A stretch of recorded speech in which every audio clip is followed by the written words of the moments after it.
Dwight D. Eisenhower said, plans are nothing, planning is everything.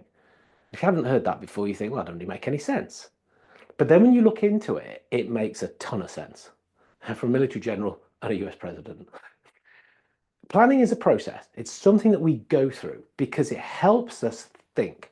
So we can look at the scenarios, the risks, we can look at resources.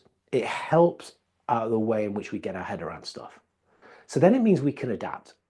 Most plans fail on first implementation. So if you're ready to be able to adapt because you've done the thinking, then that's where planning has brought some of its value. It also helps with your collaboration. So bringing people from your own company together to make sure that you really understand what we're trying to do with an opportunity. Bring the customer in. So again, plans as a collaborative tool make a load of sense. And it just helps us prepare. It helps us get all the things we need in place to do a good job.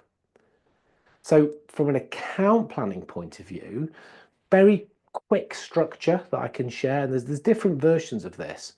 But what I'd be wanting people to have a look at is having a defined account. So you've chosen it based on ICP, and you're going to set an objective to it.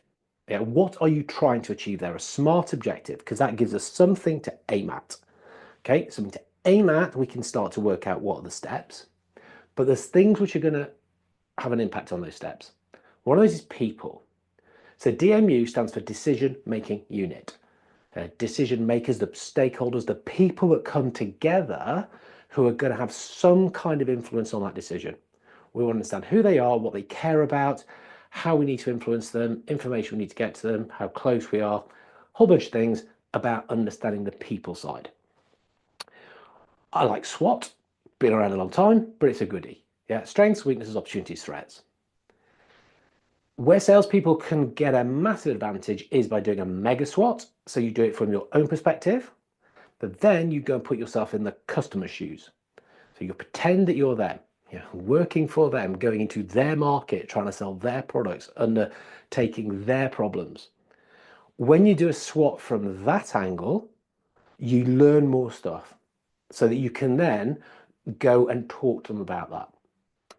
People often find that quite difficult. They drop back into their own shoes, into their own perspective, or they don't know enough. They just don't know enough about the customer.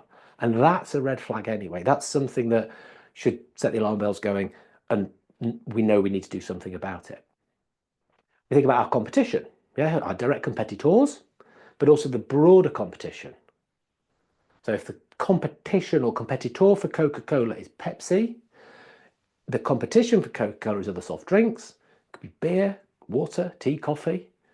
It could be an ice cream if it's about cold refreshment. It could be a Mars bar if it's about having sugar. So think about other ways in which people can do things, including do nothing, and then start to use those to work out, okay, what are our actions? What do we need to do as a result?